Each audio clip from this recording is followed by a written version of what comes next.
Tokyo Olympics India का सबसे successful Olympic games रहे थे। पहले दिन टोक्यो ओलंपिक्स के पहले दिन एक मेडल आया था और आखिरी दिन एक मेडल आया था और शुरुआत जिनसे हुई थी वो है मीराबाई चानू। वेट लिफ्टिंग में इंडिया का सिल्वर मेडल जो पहला सिल्वर मेडल उस ओलंपिक गेम्स में आया था या फिर पहला मेडल वो मीराबाई के थ्रू ही आया था। मीराबाई हमारे साथ हैं। मीरा सबसे पहले तो आप पेरिस ऑलरेडी पहुंच चुकी हैं, कुछ दिनों में पेरिस ओलंपिक शुरू हो जाएगा। आप नर्वस जी। ज़्यादा हो या एक्साइटेड ज़्यादा हो? सबसे तो सभी को मेरा मेरा बच्चन नमस्ते। आ, हाँ, एक्साइटेड हूँ बहुत कि पहली बार पेरिस में आई हूँ और जल्दी ही पेरिस में पहुंच गए मैं। तो नर्वस भी हूँ इसलिए कि मैंने लास्ट टोक्यो ओलंपिक में सबसे पहला दिन ही इंडिया के लिए एक सिल्वर मेडल दिया था। तो इस बार क्या होने वाला है वो कोई किसी को पता नहीं है। तो नर्वस आ हाँ, हर प्लेयर्स का मतलब बोल सकते हैं कि नर्वस होगा, टेंशन होगा, प्रेशर होगा कि कोई कुछ बोल नहीं सकते कि अभी क्या होने वाला है। उसी दिन ही सब पता चलेगा मेरा कौन सा पोजीशन में होगी। जी। तो मैं मेरी तरफ से मैं पूरा कोशिश अ, करूंगी सेम पहले जैसा जो पहले मैंने सिल्वर मेडल दिया था तो उसी को मैं रिपीट नहीं तो मैं कलर को चेंज करने के लिए मेरी तरफ से मैं पूरा कोशिश करूंगी। बिल्कुल और मेरा अक्सर ये होता है कि आप जब ओलंपिक एक मेडल जीतती हैं या कोई भी जीतता है, उसके बाद चीज़ें काफ़ी हद तक आसान हो जाती है, पर आपके लिए पिछले 2 साल बहुत मुश्किल रहे हैं। इंजरीज़ हम्म। को लेते, कभी बैक इंजरी, कभी रिस्ट इंजरी और उसके बाद अभी हाल-फिलहाल में जब एशियन गेम्स हुए, वहाँ पर तो सबसे ज़्यादा बुरा जो हुआ वो थी वो जो हिप इंजरी आपको हुई। उसके बाद हम्म। से काफ़ी वक़्त तक आपने वेट्स नहीं उठाए, तो सडनली ओलंपिक गेम से पहले कैसा वो चल रहा है? ट्रेनिंग शेड्यूल आपका वापस आ चुका है या क्या कॉन्फिडेंस है? क्या आप उतना लिफ्ट उठा पा रही हैं जितना आपने छोड़ा था उस वक़्त उठा रही थी? हम्म। हाँ, काफी मुश्किल रही एशियन गेम्स में मेरा इंजरी हो गया था। ऑलमोस्ट 4-5 मंथ्स में पूरा रेस्ट करना पड़ी लोअर बॉडी। कुछ भी मतलब एक्सरसाइज नहीं कर पा रही थी मैं। तो काफी मुश्किल हुई कि ओलंपिक पास में आ गया उनकी ट्रेनिंग मुझे और मतलब करना है उनकी बेस्ट परफॉर्मेंस देना है। तो काफी मुश्किल रही कि डॉक्टर से भी बहुत कंसर्न किया था तो वो लोग बोल रहे कि रेस करके ठीक होगा। पर वही सवाल मुझे बार बार पूछते रहे कि रेस होने की बाद भी ठीक होगी कि नहीं, कमबैक कर पाएगी कि नहीं। बार बार मन में ऐसा आ रहा था कि कभी हाँ डॉक्टर लगा ने कि तो बोला है कि कभी लगा ऐसा कि छूट सकता है यार, कहीं मुझे वेट लिफ्टिंग छोड़ना ही ना पड़ जाए या मैं ओलंपिक गेम्स आ, तक रेडी ना हो पाऊँ? कभी मतलब आपकी रिकवरी जब पहली बार हुआ या दूसरी बार आप जब रिकवरी कर रहे थे क्योंकि वो बड़ा एक हाँ एक्टिव एथलीट के लिए बड़ा फ्रस्ट्रेटिंग भी हो सकता है ना, आप कुछ नहीं कर रहे हो, कुछ उठा नहीं पा रहे हो। जी, लगा कि मैंने जब डॉक्टर को दिखाया था, मैं मुंबई में पाड़ावाड़ी सर से मैंने दिखाया था।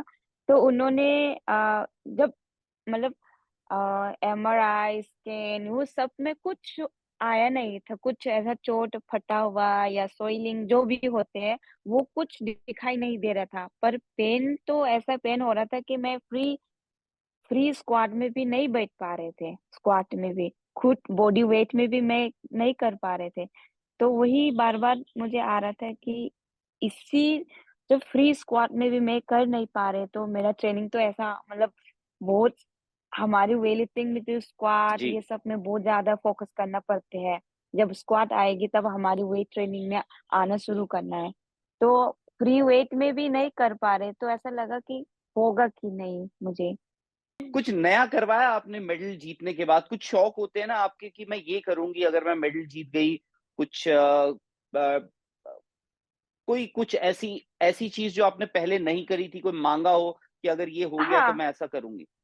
मैंने टैटू बनाया है एक ये मेरे हाँ, रिंग ओलंपिक रिंग और ये साइड में जो लिखा है हमारी मणिपुर में मोम को हम इमा बोलते हैं। तो मैंने मम्मी के नाम को इधर ईमा बोल के मैंने किया है। यही है मेरा नया मतलब टोक्यो की बात जो किया है। तो मैंने मम्मी को ही मेरा पास ही रखने के लिए ऐसा कुछ मुझे चाहिए थे, तो मैंने सोचा ये ओलंपिक रिंग और मम्मा लिखूंगी।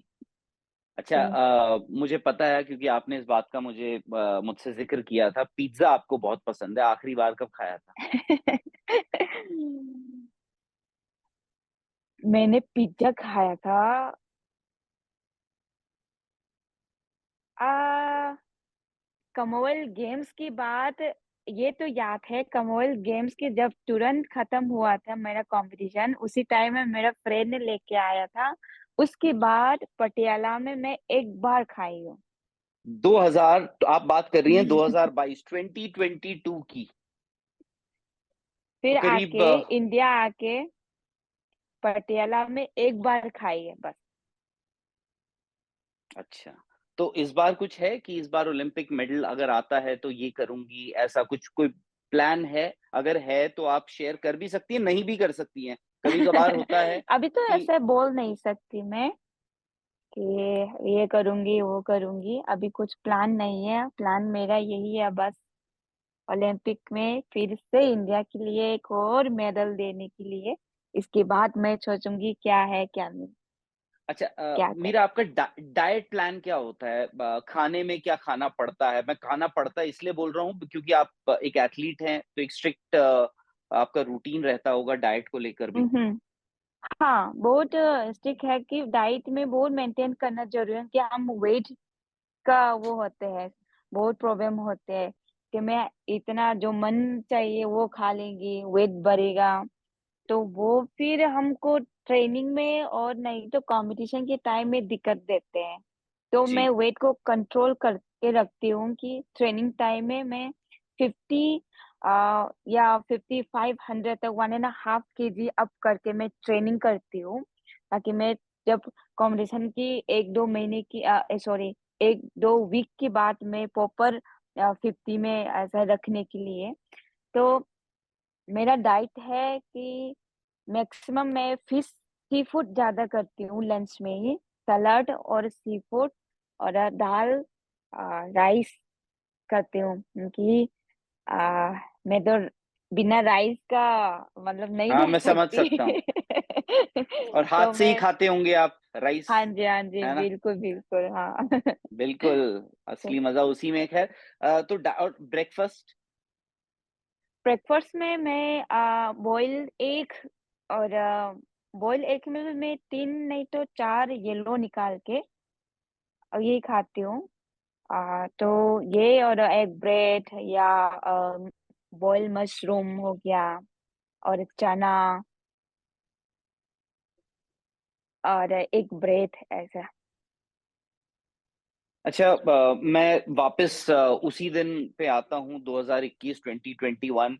आपको बड़े क्रैम्प्स हो रहे थे, उसकी वजह से कुछ वेट में भी ऊपर नीचे हो रहा था हम्म। Just before the actually competition. इसी दिन हाँ मेरा सेकेंड डे थे, तो काफी मुश्किल हुआ है, सबको पता है।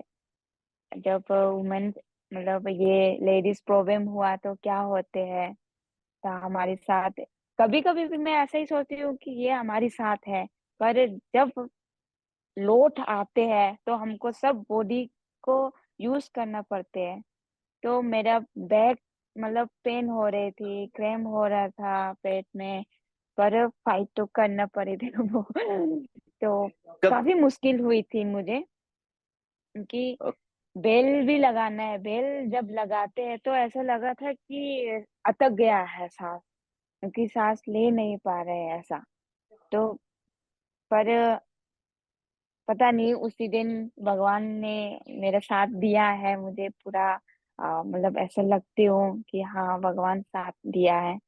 तो आ, कभी कभी भी ऐसे फ्री लगती हूँ कि कोई बात नहीं, मैं कर लूंगी पूरा जो भी हो जाए।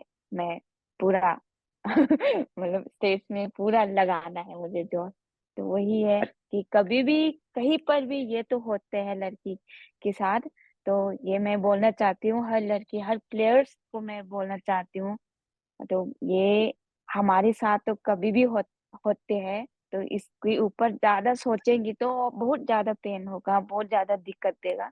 तो हम ये हर महीने हमारे साथ होते तो इतना सोचना नहीं कि आज ये हो गया, क्या होगी मेरा परफॉर्मेंस को कैसा होगा, वो सब कभी नहीं सोचना है, उसको इग्नोर करना है। तो तब हमारी परफॉर्मेंस है ये अच्छे से मतलब दिल से और फ्री माइंड में हम दे पाएँगे। तो हर प्लेयर्स हमारे साथ ये होते रहते हैं, उसको इग्नोर करके जो आपको करना चाहते हैं उसके ऊपर ही फोकस कीजिए। अगर मैं अभी काफ़ी वक़्त है, करीब 1 महीना है। अगर मैं इसलिए कह रहा हूँ कि अगर आज कॉम्पिटिशन है, फॉर एग्ज़ाम्पल अगर आज जब हम बात कर रहे हैं, तो आज आप कॉम्पिटिशन आप कितना वेट आपको लगता है कि मैं आज उठा सकती हूँ? वैसे वेट तो ऐसी नहीं रफ़ पड़ती रफ़ एस्टीमेट। हाँ, मैं पूरा कोशिश रहूँगी मैं जो पहले मैंने किया था मेरा मैक्सिमम है 88 और 119 मेरा ना, तो वो हाँ, अ, ऐसे ही मैं पूरा करने के लिए कोशिश करूँगी कि पूरा कॉन्फिडेंस है मैंने पहले कर चुकी है वो। हम कभी भी मतलब किसी भी टाइम में ये 85 110, 115 ये कर सकते हैं, तो मैं पूरा कॉन्फिडेंट